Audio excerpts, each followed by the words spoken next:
Good evening and welcome you all to the 24th PSI online lecture series organized by the Education Committee, the Physiological Society of India. Today's online lecture will be focused on the clonal selection and immunomodulation and delivered by Dr. Shilpak Chatterjee. We are honored to have with you, sir. Uh, Dr. Chatterjee is a distinguished principal scientist of CSIR, IICB Kolkata, assistant professor at the Academy of Scientific and Innovative Research, which is AcSIR. As a DBT Wellcome Trust Intermediate Fellow, Dr. Chatterjee leads dynamic as well as research in lab, particularly which is focused on the T cell immunotherapy and with special emphasis on the cancer biology and inflammatory disorder. Dr. Chatterjee's work explored the metabolic and epigenetic regulation of tumor infiltrating T cell, aiming to enhance the anti-tumor immune response and overcome the resistance to immune checkpoint blockade therapy. The groundbreaking research has been published in high impact factor journals such as Cancer Research, Cell Metabolism, Clinical Cancer Research, and he holds multiple US patents, in particularly the immunotherapeutic innovation. And with a PhD in life science from the Jadavpur University, with extensive postdoctoral training at Medical University of South Carolina. Particularly, Dr. Chatterjee brings a wealth of expertise in immunometabolism, CR cell therapy, and tumor immunology. The contribution have earned him numerous accolades, including multiple awards from the American Association of Immunologists and prestigious DBT Wellcome Trust Indian Alliance Fellowship. Today, Dr. Chatterjee will share the insight of the clonal selection and immunomodulation. So please join me in the giving warm welcome to Dr. Chatterjee. So, Dr. Chatterjee, the stage is yours now. Thank you very much, Dr. Onno, for this kind introduction. And I would like to thank the organizer, PSI committee, for this invitation. So I'll just share my slide. So hope this slide is visible and it's a full screen. Can you please confirm it? Yes, perfect. Can you Yes, see my perfect. slide? Yeah. Yeah, So perfect. thanks. Yeah. Okay. Thank you for the invitation. And as the topic suggests, that I'll be mostly talking about the clonal selection and the immunomodulation, which is a very important topic of discussion. But before going into the main topic of discussion, I just would like to give a overview that how our immune system works, what are the different components of the immune system, and from where they develop, because these things are very much important to understand how this clonal selection and the immunomodulation happens in our body. So just to start with, so if you can see that our immune system is broadly divided into two different category or two different parts. One we called innate immunity and another one is adaptive immunity. But before innate and adaptive immunity, our body is built in such a way that we can protect ourselves for multiple pathogenic insult that we face every day, right? So it starts not only from the innate and adaptive immunity, but before it starts from our physical barriers. So there are different physical barriers in our body that helps us to protect us from different pathogenic insult. So like our skin, and because of the skin, most of the pathogen could not enter or cannot enter into our body. And the pH of our skin, that also plays an immense role in protecting us for multiple pathogenic insult. But despite having these physical barriers, we do have different kind of infection. And when we have the infection, when our physical barriers fail to protect those pathogens from entering into our body, then our immune system reacts, right? And so what is the mode of reaction of this immune system? So as I said, it is divided into two different part, two different category. One is the innate and another one is called adaptive, right? So there are multiple cell types which are involved in the innate immunity as well as in the adaptive immunity. So if I show you, uh, just give me 1 second so that I can uh, take the pointer option. Okay, yeah. So if you see that this is the part where we call it the innate immune part of our body, and then there is a part of the adaptive immune system. So both innate and adaptive immune system actually work hand in hand to protect us from the infiltrating pathogens or any pathogenic insult. So now if you see what are the different cell types which are very much important for eliciting the immune response, both in case of innate immunity and in case of adaptive immunity. So if you see in the innate immunity, we have majorly the cells which are involved in this eliciting the response. One is NK cells, then the dendritic cells. We have macrophages there. We have basophil granulocytes, mast cells. All these things are we call it innate immune cells. And then we have a specialized cells which is called the adaptive immune arm, and there majorly we have T cells and B cells. So these two parts actually not very much distinct from each other, but rather they work very close manner to elicit a proper and protective immune response. So now, as I said, that this immune response is majorly driven by the innate and adaptive immunity, but adaptive immunity is more specific in nature because suppose a case where we have an infection with the virus. So what happens when the virus enters or any pathogens like virus or bacteria or anything, when it enters in our body, then what happens, the innate immune cells respond first. So what they do, they actually try to engulf these pathogens. And as I mentioned here, so one of the immune cells I'm showing here is the dendritic cells which actually engulf the pathogens. And once it engulfs, they try to resolve the infection by themselves. They have a multiple mechanism of resolving this infection, producing different inflammatory mediators. Those things can resolve the infection, but if they fail to resolve the infection by themselves, then what happens, these dendritic cells, they actually have a capability to present this antigen to our adaptive immune arm. So once they engulf the antigen, then they try to resolve it, but even though if they don't resolve this properly, then they present this antigen to the adaptive immune arm. So mostly the adaptive the immune cells of the adaptive immunity, they actually resides in the lymphoid organ. So one of the lymphoid organ is the lymph node. So in the lymph node, we have two important cell types there, the part of the adaptive immunity. One is the T cells, another one is the B cells, right? And this antigen is then presented by these innate immune cells to the T cells, and these T cells, they either can mitigate the infection by themselves. They have a different mechanism, we'll come to the part, or this pathogen can be recognized by the B cells. Okay, and this recognition part we'll talk about in more details. But once this B cell recognize the antigen, they actually get matured and produce the antibody, right? So when we call it that we have an antibody for this immune response, we mostly focus on the plasma cells or the B cells.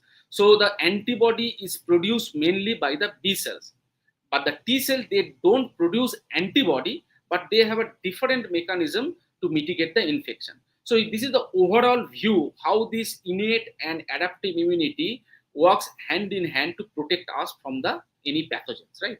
So it, as I said, it starts from the innate immune system. They try to engulf the antigen. If they don't, if they try to engulf the antigen, they try to resolve the infection. If they fail to do so, then they present the antigen to the adaptive immune system. The adaptive immune system then get activated, and this adaptive immune system finally cleared the pathogens, right? So what is the major difference between the innate and adaptive immunity? So innate immunity is non-specific.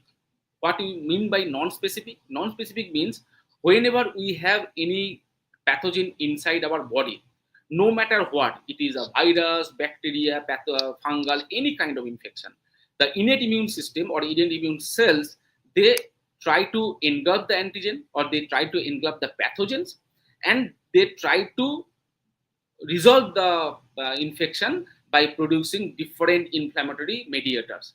And this response is very quick response because they respond very quickly, and because they have in every tissues, the innate immune cells are present in our every tissue.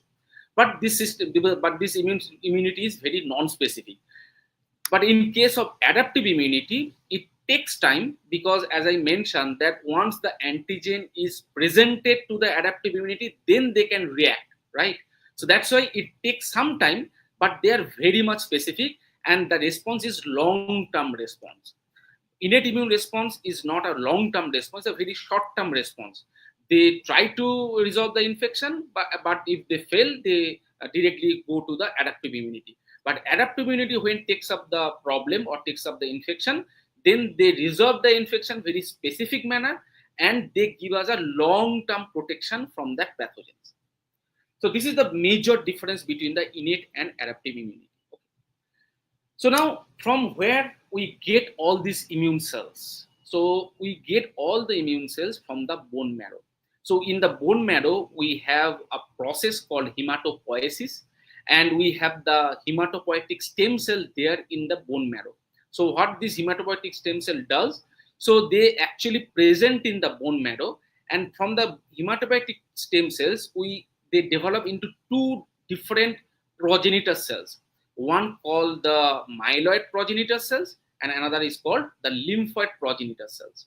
So what the myeloid progenitor cells does, they actually produce different myeloid lineage cells. So what do you mean by myeloid lineage cells? Suppose the macrophage or the dendritic cells, they are not the lymphoid origin, rather they are the myeloid origin, and they comes from the myeloid progenitor cells.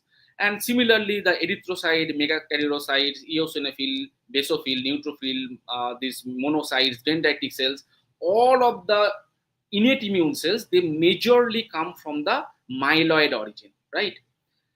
And what is the role of these lymphoid origin or lymphoid progenitor cells?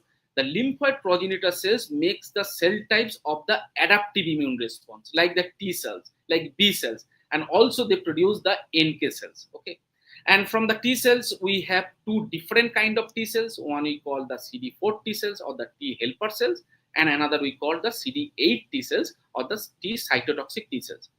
And from the B cells, we get the plasma cells, and these plasma cells produce the antibody. Okay, so if I go little back and to the history of the B cell development, because most of the cases, what we call that whenever we have an infection, we mostly study the B cell response, because if you remember during the COVID time, we used to check the antibody titer, whether we have a proper antibody titer of the pathogen or the COVID virus, right? If we have a proper antibody titer for the COVID virus, then we are protected from the virus. So antibody is majorly made, or antibody is solely made by the B cells. So the discovery started long back in, I would say, in 1956, when Albert Kohns first developed the methodology of immunofluorescence. Immunofluorescence is a technology from where by which you can see different immune cell types under the microscope. Okay. Then comes the very important discovery by Tonigawa. They actually found, or they actually discovered, how this B cell rearrangement happens. B cell rearrangement in terms of B cell receptor. That I'll come next. And then this Cooper and Jack Miller, they actually discovered from where this B cell arises. So all these things are very much important, because without these discoveries, we could not understand, or we cannot understand from where the cell types are developing, how they are developing. And as this topic, today's topic of discussion, that immune modulation and the clonal selection, so how all these things happening is actually, if you want to understand this process, then we have to understand how these things were discovered first. Okay, so this Cooper and this Miller experiment was very important to understand, or to make us understand that the B cell develop in the bone marrow, and from there we get the actual B cell compartment. So now if we go to the development part and the maturation part of the B cells, so as I mentioned that we have a hematopoietic stem cells for the B cell development and for the T cell development as well. And so it starts from the bone marrow, and the B cell development happens inside the bone marrow. So it first make the stromal cells, and from there the early progenitor, then the pro B cells, and finally we have the transitional B cells, right? And this B cells is almost a mature B cells. Then this B cells comes out from the bone marrow, go to the periphery or the lymphoid origin, like we have B cells in the spleen, because these are the lymphoid organs, right? And we have a B cells in the lymph node, and where these B cells try to see the antigen and respond accordingly. But what is this special about the B cells? Why this Tony Gawa I mentioned, and the Cooper and the Miller, they got the Nobel Prize and got the recognition for this development. So the most important part of this development is the rearrangement of the B cell receptor. So these are the B cell receptor, and this B cell receptor is actually gives us the specificity or the clonality of the B cells. So it is not like that we have a single kind of B cells. So we have a different kind of B cells. So by means of different kind of B cells, I meant to say that we have a different B cells with a different receptors, and these receptors makes a B cell unique, right? Because if you see these B cells, if these B cells are expressing this two or this kind of receptor, then the another B cells will not express these similar receptors. They have a different kind of receptor, and this receptor actually gives the cell specificity. And once these B cells, if you see these B cells when they are in the lymphoid organ, when they see the antigen presented by the antigen presenting cells, or when they get mature, these B cells ultimately elicit the response. And when they elicit the response, what they do, they actually secrete this receptor to the periphery or to the system. And when they secrete this receptor, we call it antibody. So antibody is nothing but a B cell receptor, and this receptor is actually coming out from the B cells. And as I mentioned, all these receptors are different. So you will not see particular B cells are secreting different kind of receptor. No, a particular kind of B cells will secrete a similar kind of receptors or similar kind of antibody. And this antibody can be of different type, that I will come to the next part. But another things this B cell does, they actually, when they encounter the antigen, they actually either make the plasma B cells. The plasma B cells are the one that can secrete the receptors, and ultimately we call it antibody, or they can make the memory B cells. So these memory B cells, they will not secrete the antibody, or they will not secrete the receptor into the in response to the pathogen. Rather, they will keep that receptor on their surface forever. And what is the role of these memory B cells? So the role of the memory B cells is that whenever we have a second encounter of the similar pathogen, then these memory B cells will differentiate again to the plasma B cells and secrete the antibody and protect us very quickly from the invading pathogens. So now, as I said, this development of the B cells or the maturation of the B cells happens. So the development of the B cells happen in the bone marrow, and once the B cells are developed and matured, they come to the lymphoid organ, and this lymphoid organ is the place where they see the antigen or where they see the pathogen. And once they see the pathogen, they actually respond towards the particular pathogen, and then they differentiate either towards the plasma B cells or the memory B cells. Plasma B cells are the one that they secrete the receptors, and this receptor we call it antibody. But how these B cells recognize the antigen, or recognize the antigen means we have our self antigen as well, right? And we have a antigen from the pathogens. So antigen is nothing but a protein kind of cell things, or protein in nature, which is obviously present on the invading pathogens or the foreign molecules that our body has not seen before. But in our body we have different kind of proteins, and the pathogen or the virus, what the antigen they have, we could have a similar kind of protein in our body as well, right? But if the B cells start reacting towards our own body's protein, then our immune system will react against our body, and that could be a fatal reaction, because if this immune system is so robust in nature, they can kill our body's own cell, right? So that's why this thing should be very regulated in nature. So how this regulation happens? So this regulation happens in two ways.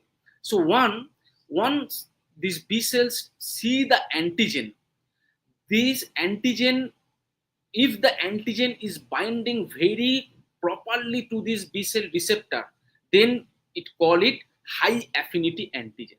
But if the antigen is binding to a very low affinity, it's the binding is not very proper, then it called low affinity antigen. And most of our body's own protein, which is kind of similar to the protein the bacteria or virus is expressing, those proteins are not very good binder of this receptor. So they do bind, but very loosely bind to the receptor. So if the loose binding happens, then this B cell will die by apoptosis, because the body recognize that okay, there are some B cells that can actually binds with our self antigen, and body will not allow this kind of cells to stay back in our body, because this kind of cells could be fatal in nature, because they can elicit autoimmune reaction. So if the antigen binding is not very proper, then this B cell will die, okay, by apoptosis. But if the antigen binding is very specific to this particular receptor, and this antigen antibody binding is very specific, as I mentioned, this B cell which is expressing this kind of receptor, which is ultimately will come out of these B cells and form the antibody, the binding should be very specific. And if suppose I have an infection with influenza virus versus SARS-CoV-2, or which caused the COVID-19. So the antigen is different. The antigen for the influenza virus is different from the antigen of the SARS-CoV-2. So for influenza virus, we have a different kind of B cells carrying a BCR or B cell receptor that will bind to the influenza virus antigen. But if it was or if it is a SARS-CoV-2 virus, then these B cells will not go. There is a different kind of B cells, which is a receptor which can selectively bind to the SARS-CoV-2 antigen, and then those B cells will go and bind. And if this binding is very strong, then this B cell will differentiate towards the plasma B cells or the memory B cells. And I would like to touch upon one thing, that whole this B cell maturation part also requires a help from the T cells. And we'll go in the next phase what is the T cells part and how T cells is important. But just keep in mind that there is a particular kind of T cells in our body called is TFH cells, or T follicular helper T cells. This follicular helper T cells is there to make this T cell very specific in nature, or they signal these B cells that okay, now you have a proper antigen, you react accordingly. So once this helper or follicular helper T cells give the clue to the T cells that this antigen is now very foreign in nature, this antigen is not your self antigen, this antigen is from the foreign in nature, then this B cell will differentiate towards the acting B cells, I would say. That because why it is acting, because these B cells will differentiate towards the plasma B cells and the memory B cells. These plasma B cells will then secrete this B cell receptor, which is actually specific to this particular antigen, and this will secrete it in our peripheral blood or in our periphery. We call it antibody, and this antibody will finally resolve the infection, and one very small fraction will remain as a memory B cells, because this receptor is similar receptor they will carry, but they will not react, they will stay back in our body for why they will stay back, because we might have a secondary infection to the same pathogen in the future. Once this same pathogen will enter, these memory cells will react very robustly and very quickly, and before the antigen or before the pathogen proliferate in our body, these memory B cells will secrete the antibody and resolve the infection. So if I summarize the whole thing that I talked about, that how these things happen, that okay, one there are three different phases. First phase is the antigen recognition, second is the activation of the B lymphocyte, and third is the outcome. So antigen recognition, how this antigen recognition happens, that when these B cells developed in the bone marrow, and after development, when they are staying back in our lymphoid organ like spleen, like lymph node, and when we have an infection or we have a pathogens entering in our body, then this pathogen will go to the, and if this pathogen carrying, or if this pathogen is they do express the antigen, and if this antigen is specific for this kind of B cell receptor, then this B cell will come, they will recognize this antigen directly.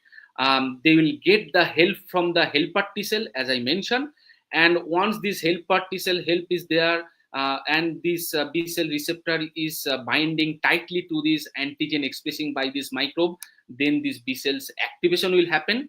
This what is the procedure of activation? They will differentiate towards the antibody secreting plasma cells, and they will promote our memory B cells. And once we have these things happen, then this antibody will be secreted, and they will bind with the soluble antigen which is roaming around in our body, and they will resolve the antigen or resolve the infection. Okay. So now what is the important part of the antibody? How they recognize this antigen? So if you see the antibody structure, this is the antibody structure of a IgG molecule. So they have a different region. So these two region, which is called the variable region, or I written as V. This variable region is very much important for the antigen binding, and this region varies from antibody to antibody, or B cell receptor to B cell receptor.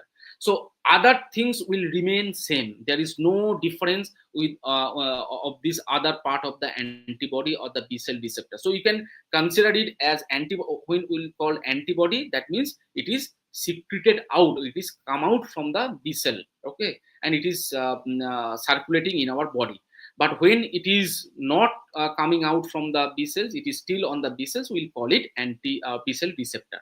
So whether it is a B cell receptor or the antibody, the structure is same. This region or the variable region is important for the binding of the antigen, and this region varies from antibody to antibody, but other remains the same. Okay, and as you know, we have 5 different kind of antibody in our body, right? One we called IgG, which is here. Okay, then we have IgD, we have IgE, we have IgA, and we have IgM. So these two are very unique in nature. As you can see that IgG, IgD, and IgE, all these three are monomer. Monomer means it's a one of its kind, right? These are single structure. One, this is a variable region, then the constant region, hinge region, then the Epsi region, and so totality it's called the one mer or monomer. But in IgA, this is dimer. There are two monomers joined by a particular protein. Okay, so there are two monomer in the IgA. That's why IgA is called dimer. And in IgM, it's a pentamer. So there are 5 units of monomer. They are joined together to form the IgM. And it is reported that all this immunoglobulin or IgG, when it comes out in the body, we call it antibody or immunoglobulin. And this there are 5 different immunoglobulin, as I said: IgG, IgA, IgM, IgE, and IgD, and they have a particular role to play in our body. So most of the cases what we see in our serum, if you have an infection, if you have an infection with the soluble antigen, then if you take the blood out and fractionate the immunoglobulin, you will see mostly they are IgG in nature, right? And this IgG has a long life; they can stay longer in our system. IgA is very important because a dimer, and it is mostly present in the breast milk, and this is the way the mother gives the protection to the newborn. So because when the mother feed the newborn, only immunoglobulin that transfer from the mother to the newborn is the IgA through the breast milk, and this IgA gives the protection to the newborn. IgM, as it is a pentamer, they have a ability to quickly bind to the pathogen and give a more protection. And then we have IgE, which is important for parasitic reaction, but it is also very important for the allergic reaction. And most of the time, it can bind with the mast cell or the basophil. And mast cells and the basophils are the one which is important for the allergic reaction. So now this is about the B cells, which is one of the important kind of cells of the adaptive immunity, and then come to the another important part of the adaptive immunity, which is called the T cells. And if I progress towards my lecture, you'll get to know that T cells are more of a unique kind of cells and very important kind of cells in our body. So for if you compare between the B cells and the T cells, obviously B cells is important to produce the antibody, right? But they don't have that much of variability or that much of heterogeneity. In T cells, the majority of the immune modulation, when we call the immune modulation, the majority of the immune modulation in different pathological condition is mostly triggered or mostly guided by the T cells. So the if you see the discovery that Jack Miller first discovered that the T cells development, where it's developed. Then Peter Dorothy, they have a very important contribution in this field, because I'll mention in a couple of seconds that the what is the major difference between the T cells and the B cells, apart from what I said. And then when you say in recent years, the T cell has gained much or more prominence in case of immunotherapy, and I'll touch upon all these things in a later part of this talk. So as I said that B cells development mostly happens in the bone marrow, and but the T cell development happens in the thymus. And since the development happens in the thymus, that's why the term T came into the place. Okay. But the progenitor cells is the same. The progenitor cells in the bone marrow, the same progenitor cells. But when these progenitor cells stay back in the bone marrow and differentiate towards the B cell lineage, then it produces the B cells.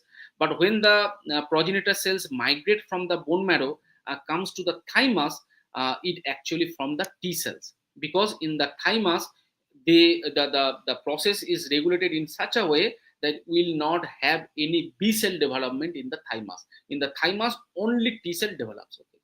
And if you see the T cell development stage, because T cells are more in a cytotoxic nature, okay, and that's why the development requires multiple steps to ensure that we have a proper T cells in our body, and these T cells are only against the foreign pathogen, not against our own antigen. Because again, if we have a more T cells which are against our own antigen, those T cells can trigger a fatal reaction, and you'll come to know why these T cells are so important, and despite we having this B cell count.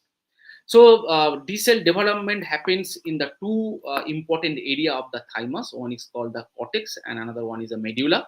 In the cortex, the T cell development happens up to the double positive stage. So this double positive stage means, as I mentioned, we have two different kind of T cells. One is called the CD4 T cells, another kind of T cells is CD8 T cells. But when they develop in the cortex at one particular stage, the T cells start expressing both the receptor, both CD4 and CD8, and we call it double positive T cells.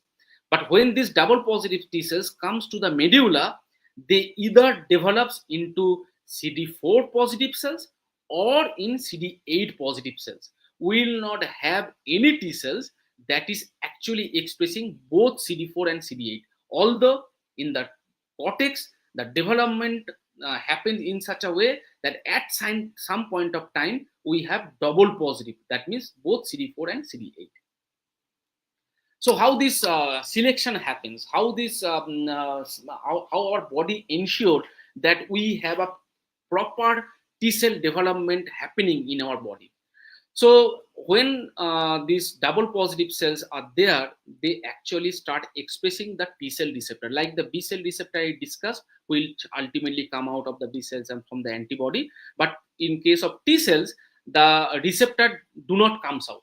Okay, the receptors always stays back on the T cell surface. Okay, and so when this receptor form in the thymus, the body first check or give one checkpoint, which is called the positive selection. So what the positive selection does, the positive selection ensure whether the receptor is properly binding to the antigen or not. If the T cells are not binding properly to the antigen and in the thymus, then it will not be selected. So now here is an important part, that what kind of antigen it is binding in the thymus. Because when we are developing, we have the T cell development happening in our body, right? So what kind of antigen it is binding? The antigen it is binding in our thymus during the T cell development is our own antigen. The body first check whether the cells, the receptor which is put on the T cell surface, they can recognize the antigen or not. If at all they are not recognize the antigen, that means the receptor recognition or receptor is not functioning, right? And we don't need this kind of T cells. And then they remove those kind of T cells. We call it positive selection. So positive selection select only those T cells which can actually bind to the antigen. And then comes to the negative selection. Then the body see that whether this antigen binding very strongly to the self antigen in the thymus, or they are binding loosely towards the self antigen. If they are binding very strongly to the thymic antigen, then they will not select it. It's called negative selection. So the strong binder in the thymus, the T cell receptor which is binding very strongly to the thymic antigen or our body antigen, the body will reject it. But the receptor which is moderately binding or not very strongly binding, those will ultimately mature and comes out in the periphery. Okay. So once it is coming out from the periphery, then what happens? So as I mentioned for the B cells, so B cells, when the B cells are present in the lymphoid organ, then when the microbes come, the microbes have a particular antigen, and this antigen is specific for this B cell receptor. The direct B cell receptor can bind to the antigen, and we have a maturation of the or the differentiation of the B cells to the plasma B cells, so that the plasma B cells can secrete those receptor as an antibody, and we have a response.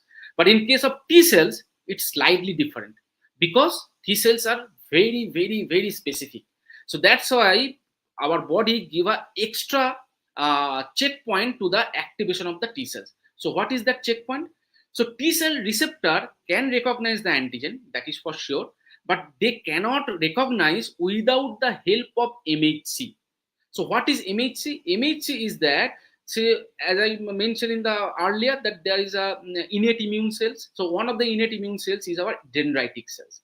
So what happens? The dendritic cells, when there is a pathogen encounter, then the dendritic cell engulf the antigen or engulf the pathogen, and they can process the antigen and they can present the antigen using a cell surface molecule called MHC. And there are two kinds of MHC in our body, MHC class 1 or MHC class 2.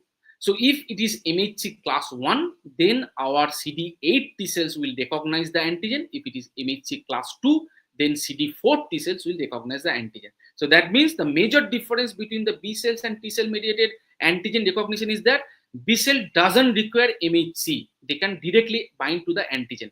But in case of T cells, you need the antigen to be presented by the MHC. Then the T cell receptor can recognize the antigen. And once it is recognized, right, then they can differentiate towards the different subtypes. So these are the different subtypes present in our periphery, which is not there for the T cell, not there for the B cells. And as I said, that we have both CD4 T cells and CD8 T cells, and this is the uniqueness of our T cells, that they have a different subtypes. We call it TH1, TH2, TH9, TH17. So all these subtypes can be how we distinguish these subtypes, because these subtypes can produce a different cytokines, and these cytokines are the one which is important for the protection or eliciting the response. So similar subtypes we present in the CD8 T cells. When the subtype is coming from the CD4, we call this TH, but when the subtype is coming from CD8 T cells, we call it TC. So if it is TH1, similar or corresponding subtype we call TC1. Okay, so these are the different subtypes, and these are the different kind of T cells we have in our body to protect us from the different pathogens. And so if you see that this role of these different subtypes to elicit the response for different kind of pathogens. So for the T cells, if it is TH1, then they can respond to the intercellular bacteria or virus. TH2 can respond to the parasites or allergen. TH17 can respond to the bacterial or fungal infection. So we have different kind of T cells for different kind of pathogenic encounter. Okay, and then I'll skip this part. And okay, so then it comes the clonality of the B cells and T cells. So if you see the clonality, so what do you mean by clonality? Clonality is nothing that we mainly discussed, that we have a different kind of B cells already existing in our body, or we have a different kind of T cells already in our body. And this different kind means they have a different kind of receptor on their surface, and the receptor expressing by these T cells is different from the receptor expressing by these B cells. Okay, and same thing is true for this other kind of B cells. But when this pathogen or the microbes will come, and if this microbe is specific for this kind of B cell receptor, only these B cells will be triggered. And once this triggering happen, then they will proliferate. Only this kind of B cells will proliferate, and it is called clonal proliferation. Okay, so when the clonal proliferation happens, then only you will have this only this kind of B cell proliferated in our body, which is specific for this microbe, not this or that or others. Okay, and once this proliferation happens, they will either mature towards the plasma cells, will secrete the antibody, or towards the memory B cells will form the memory. And similarly, when the particular kind of antigen is there, which is specific for this kind of TCR, the T cells, the antigen presenting cells will present this antigen to the TCR, and the TCR which is very specific for that particular antigen will only come, not the other T cells will come. And these T cells will then clonally expanded and form the clonally expanded population. And this all these T cells will have same kind of TCR on their surface like the B cells. Not all the T cells will proliferate, and this is called the clonal expansion or clonality of the B cells and T cells. So then we have a different scenario in our body. One, our immune system is there to protect us from the pathogens, right? And for the pathogen, because it is foreign in nature, our B cell are T cells. There are different kind of B cells, different kind of T cells, and by different kind, I mean it by the different kind of receptor they have on their surface. And once that particular pathogens will come, the B cells will recognize, and if the B cells cannot recognize it properly, then the T cells arm will be activated. Sometimes both B cells and T cells will be activated, and most of the time that happens, the both B cells and T cells will be activated and clear the pathogens. Okay, and the pathogen clearance mechanism is different for the B cells and T cells. B cells require help from the other cells, but for the T cells, they can directly kill the pathogens, and that's why we call it cytotoxic T cells. Okay, because they can directly kill the pathogen. But by doing all these things, sometimes we develop the autoimmunity, and autoimmunity is a very major or very fatal kind of disease. And autoimmunity is nothing but when our immune system is acting against us.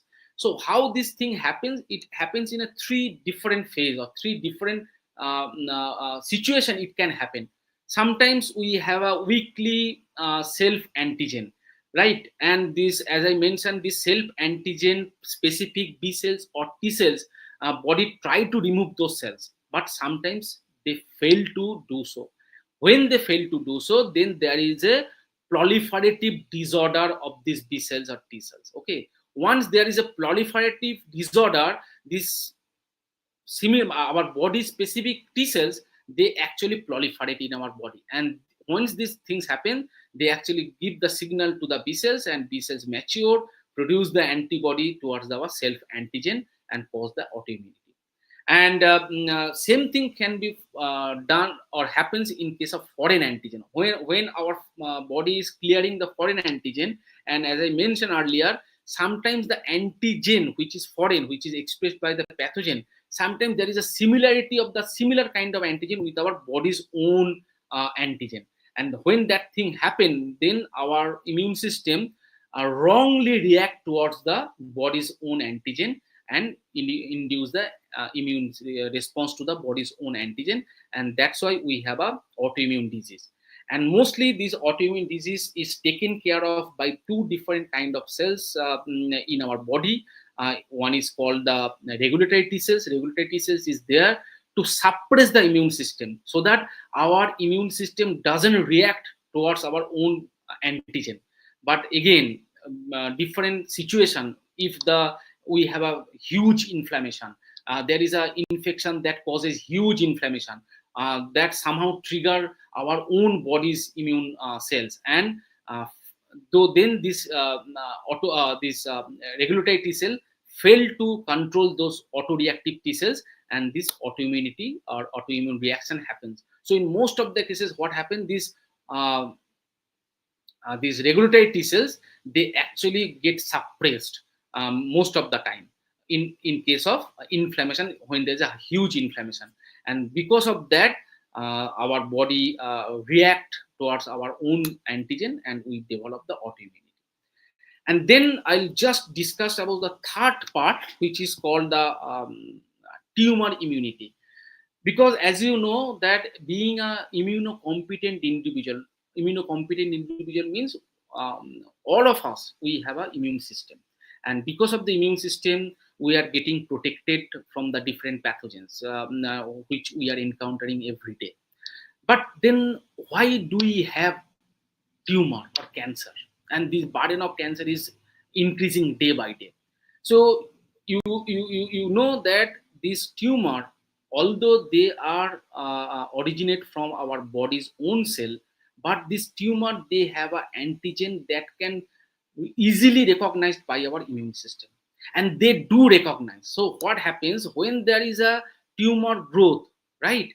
Our immune system sense there is a inflammation or there is a growth, because this tumor, although they originate from the body's own cell, but they have a particular expression of the protein that is foreign in nature, and that's we call neoantigen.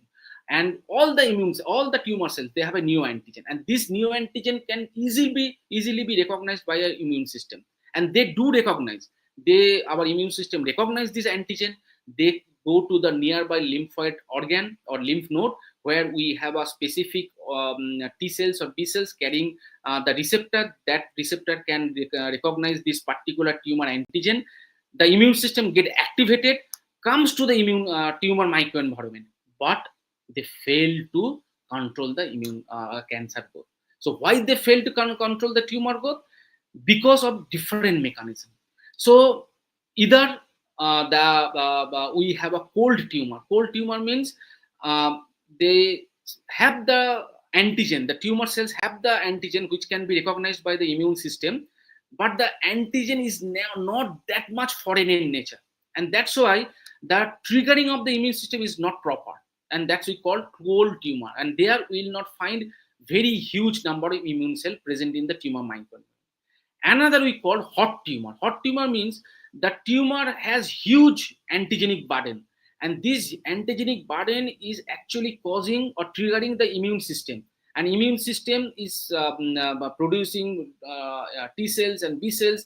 They are coming to the tumor microenvironment and trying to kill the immune tumor cells. Okay, so in both cases, although we have immune system, although we have immune cells infiltrated to the tumor microenvironment, but we fail to recognize the or fail to elicit the immune response, because we have a system, or the tumor develops a system in the tumor microenvironment called the immune suppression. So what it does, in my autoimmune, when I was talking about the autoimmunity, I was talking about system that our body have a system that prevent us in developing the auto reaction, right? And for that, different cell types plays an important role to prevent us from developing the auto reaction. Tumor hijack that part, and tumor, they actually hijack that part, and they create the microenvironment in such a way the cells which is suppressive in nature, they actually accumulate in the tumor microenvironment. And once they accumulate in the tumor microenvironment, then whenever the good T cells go and try to kill the tumor cells, they fail to do so because of this bad kind of immune suppressive cells present in the tumor microenvironment. So despite that bad kind of tumor microenvironment, bad kind of tumor cells present in the body, our immune system still can elicit the response. Okay, and they do elicit the response. But then there is another problem happens in the tumor microenvironment called the T cell exhaustion. So all these things are the part of the immune modulation of our body. How this immune system modulate themselves in response to pathogen, in response to our own antigen, or in response to the tumor antigen.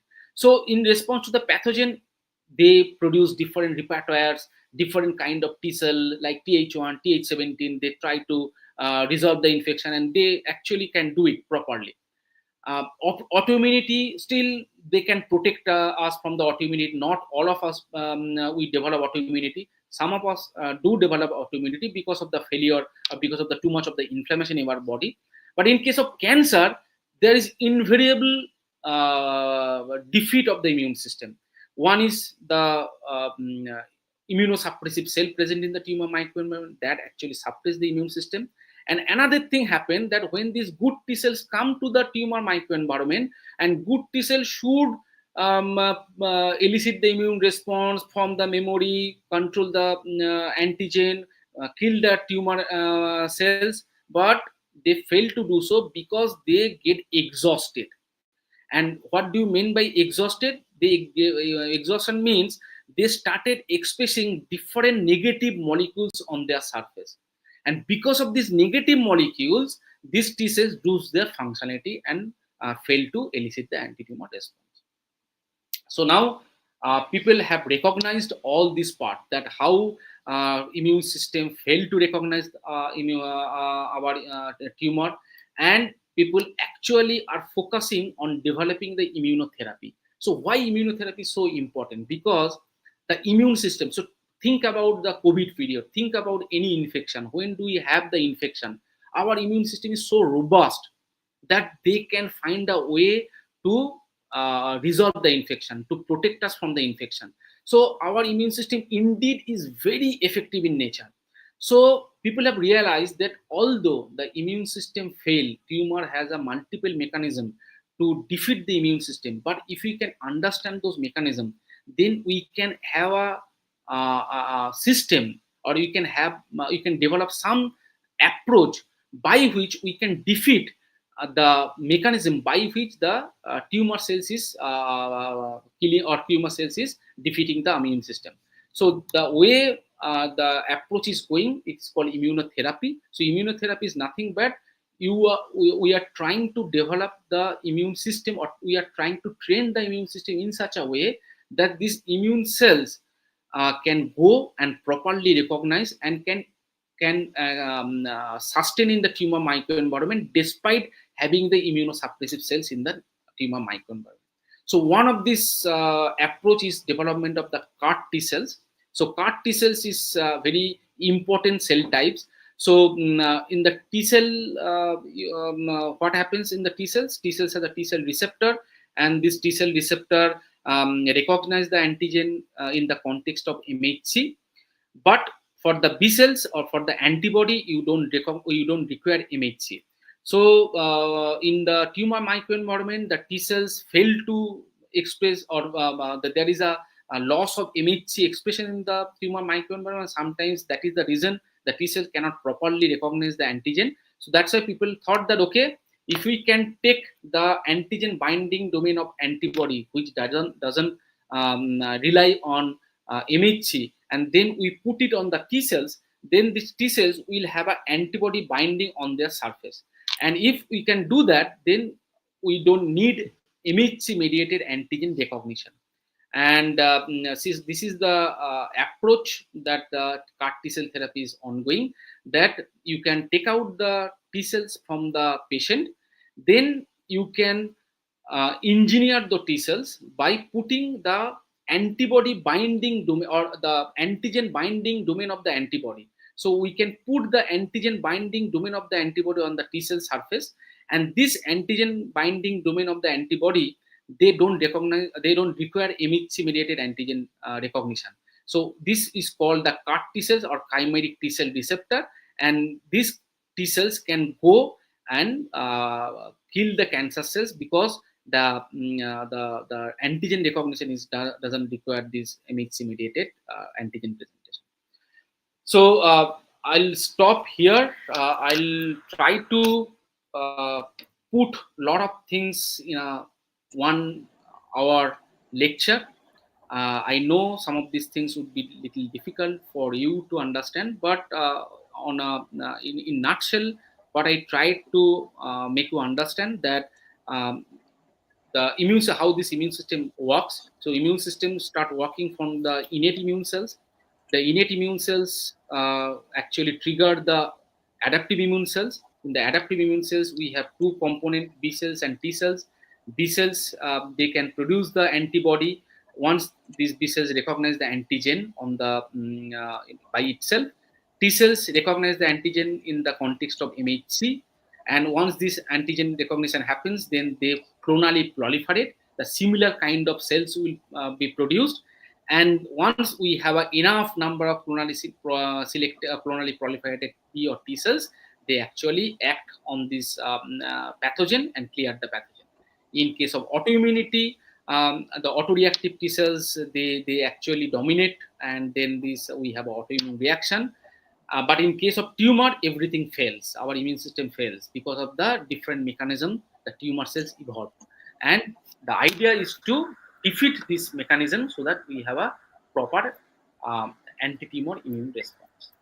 So thank you all. And if you have any questions. Thank you. Thank you, Dr. Chatterjee, for your such a nice scientific and lucid lecture. We have lots of questions in the YouTube platform, so you will see everything in the screen. So is it visible? Yes. Yeah.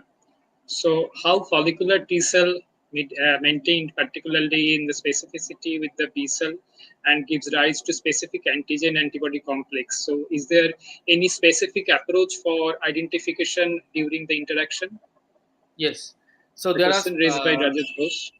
Yes, there are specific approach for the identification of this interaction, because see this interaction. So if you want to see the interaction, it's very difficult to see the interaction.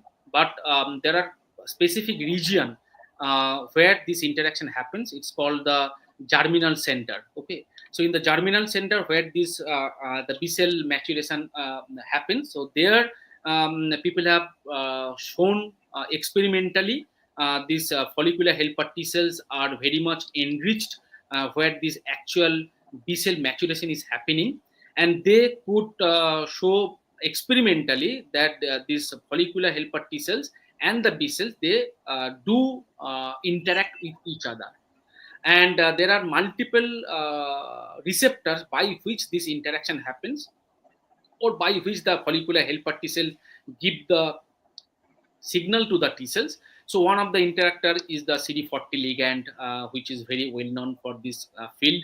And as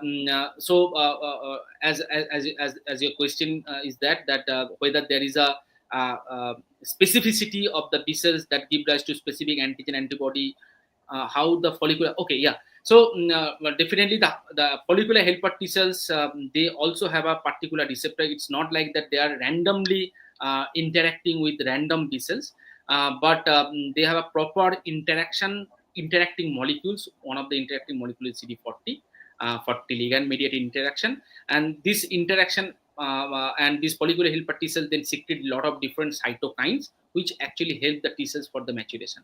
And in the germinal center, this interaction can be studied. Thank you. Another question raised by Jayati Rai. How does the somatic hypermutation contribute to the antibody affinity maturation, and how is this process regulated during the clonal expansion? So antibody, so antibody affinity. So actually, to answer your question in a very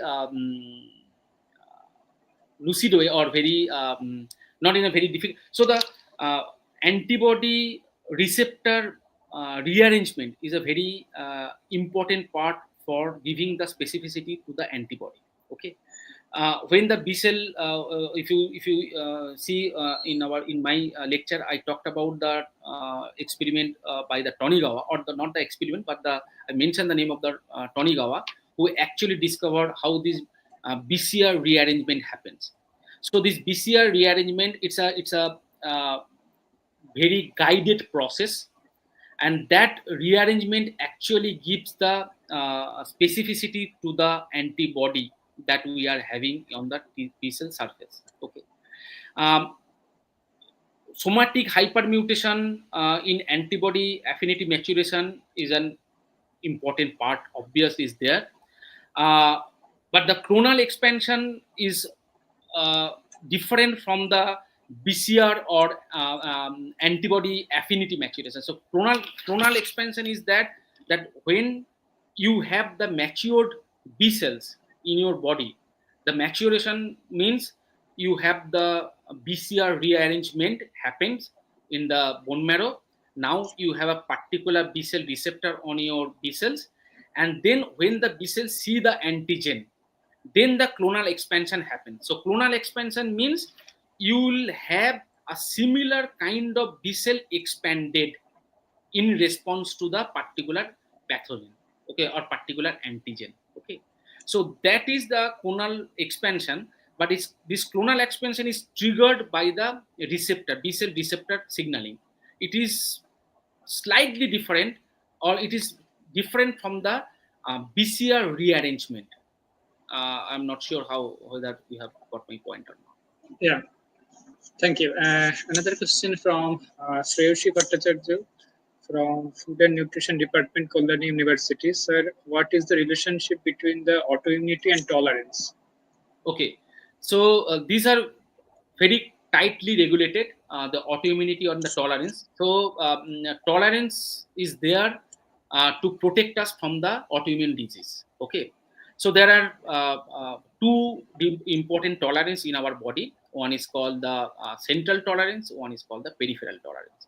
So peripheral tolerance is majorly provided by a cell type called the regulatory T cells. Okay. And this tolerance is basically tolerance against what?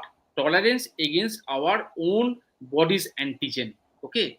So the tolerance means that the regulatory T cells are there and they are protecting us in eliciting autoimmune reaction. So the when the tolerance part is broken or the tolerance part is compromised, then we'll have the autoimmune response. Okay. So Thank you. So another question, can machine learning models predict the immunodominant epitopes that drive the clonal selection, and how can this improve antigen-specific vaccine development? yeah, so this is a very important area of research of this machine learning, how this machine learning can predict the immunodominant epitope, because there are, although I am not from that field of machine learning part, but I know there are a couple of laboratories because as I mentioned in last of the end of my talk about the CAR T cells, in CAR T cells, what we developed that we have this specific antigen antibody receptor which is specific for the tumor antigen, and it is not only for the tumor antigen, for vaccine development and all these things you need to have a proper antibody which can recognize or which can bind to the antigen. So machine learning is coming in a big way to predict what is the dominant epitope of the antibody which can specifically bind to the antigen and can elicit the proper immune response. So definitely machine learning is coming in a big way to identify the dominant epitope which can specifically recognize the antigen. Thank you. Another question from Arnab Banerjee, Department of Physiology, City College. What is the role of homeopathy, and how does it produce an immune response? So this is I am not a expert from this field, and I cannot comment of the role of homeopathy because in normal or in the current medicinal practice or current medicine, it has been shown that homeopathy is a diluted form of the alcohol. Okay, so how much actual molecule is going in the body, which is it's very questionable so far. I am not or I am not. I mean, if you cannot show experimentally, yes, this is the active molecule going through the homeopathy, which is acting towards a particular cells, unless that part you cannot comment how it is actually. Maybe it is a bystander, but whether it is directly activating the immune system, it requires a lot of experimental proof to show whether actually we are getting active molecules through this dilution in the homeopathy medicinal approach. Then we can comment on that. Yes, thank you. Another question, how can immune checkpoint inhibitors be combined with the clonal selection based therapy to overcome the immune evasion in the chronic infection? In chronic infection, people are trying because if you know the immune checkpoint were discovered in chronic infection much before the cancer. Although in cancer, immune checkpoints are in a clinical practice, we have anti-PD-1 therapy, anti-CTLA4 therapy, but this was actually discovered in chronic infection, chronic viral infection. And in chronic viral infection, T cells again get exhausted and express this kind of immune checkpoints. So people are trying to give the immune checkpoint blockade therapy in chronic infection as well. And once you give the immune checkpoint blockade therapy, then the negative break is gone from the T cells, and then T cells will be expanded clonally. So you have to have a clonally expanded population for any kind of for to elicit the immune response. It can be viral infection, it can be chronic infection, it can be tumor mediated immunity. For anything, you need to have a clonal expansion of the antigen specific T cells.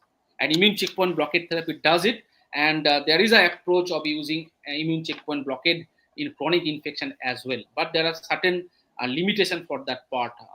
So yeah. Thank you. Another So question: what is the role of tumor antigen density in CAR T cell activity, hmm. and how we can optimize the CAR T cell design for different tumor types? Yeah, so this is a very important part, and like whole world is focusing on the part who are working on the CAR T cell therapy. That what could be the antigen of choice? Okay, because tumor is very intelligent in nature. If you do not have proper antigen choice, and this antigen has to be highly expressed on the tumor and tumor cells. If it is not highly expressed antigen on the tumor cells, then your CAR T cells will not work for all the tumor cells. So the antigen has to be highly specific or highly expressing by the tumor cells, and that against that antigen you have to design your CAR T cells, and then your CAR T cells will be active mostly towards the antigen. But then there is a problem, that there is a problem called antigen escape. What happens that when you are targeting the tumor antigen with the CAR T cell therapy, sometimes what happens that the tumor change their antigen expression. And suppose you design the CAR T cell against the antigen A. The antigen A is highly expressed by the CAR T cells. But sometimes what happens, highly expressed by the tumor cells. But what sometimes what happens after the CAR T cell therapy, the you will see after some time the antigen is gone from the tumor. When the antigen is gone, then your CAR T cells will not do anything. So that's why there is a process called developing bispecific CAR. Not only targeting one tumor antigen, but targeting two tumor antigen, which is mostly expressed by the tumor cells. So in that way, the things research are happening to optimize the CAR T cell expansion and CAR T cell reaction in the tumor or for the tumor. Thank you, sir. Last question from Pronisha Biswas.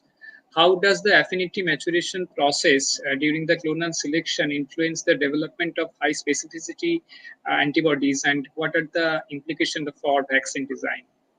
So for vaccine design, I cannot comment because that is not my area of expertise. But Yes. but the during the clonal selection, the development of high affinity, high specific. So affinity maturation is a very important process for the B cell antibody production, right? And there is a class switching also happens. So now what happens that when the B cells development, or after the development when the B cells see the antigen, then there is a process called affinity maturation, and it actually select the best of its clone for the development of the highly specific antibody. So these highly specific antibody, they are two different kind of antibodies are there. One is called the neutralizing antibody. So they try to neutralize the infection in that way. But so how this affinity maturation can be taken towards the vaccine development part, that I'm sorry, I cannot comment on that part. But the affinity maturation has to be there for selecting the best clone and for giving rise to the high or highly specific antibody for that particular antigen. um, Thank you. This far I can tell you. But yeah, so for the Thank vaccine development, those I Yeah, cannot yeah, comment. yeah, definitely. Thank you so much, Dr. Chatterjee, for your such a nice presentation as well as the discussion session. So now I am handing over the session for the vote of thanks to our honorable convener of the Education Committee, Dr. Shampa Sarkar Viswas. Ma'am, please.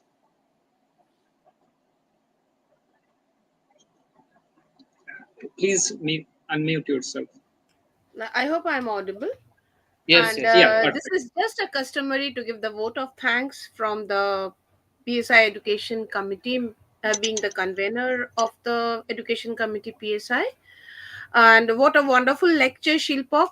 Thanks to you. Thank you. Uh, just for giving us such an elaborate lecture on in a such a small platform, from the starting with the B cell, T cell, adaptive immunity, and coming to the clonal selection, and then ending up your lecture with the clinical application of CAR T cells.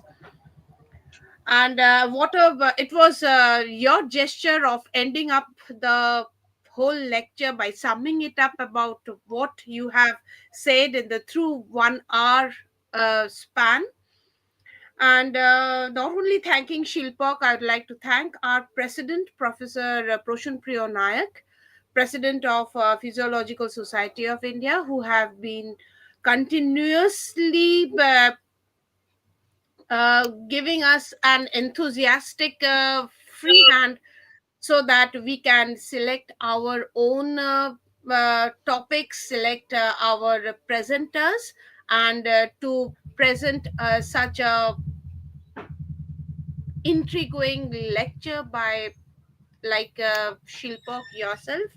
Honor for coordinating the whole lecture series, practicing and then putting on air. Dr. Kaushik Bharati, who has been again helping us in designing the lectures. Our secretary, Dr. Rajen Haldar, as well as treasurer of PSI, for helping us in every different ways we require.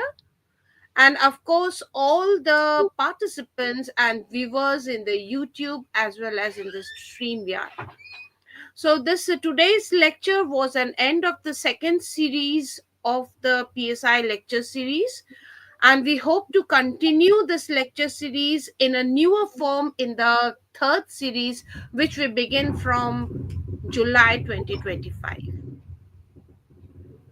Thank you, Orno. Thank you, Shilpak again. And at the Thank most, you. we thank all the PSI live members who probably will be at some time in the YouTube listening to your lecture.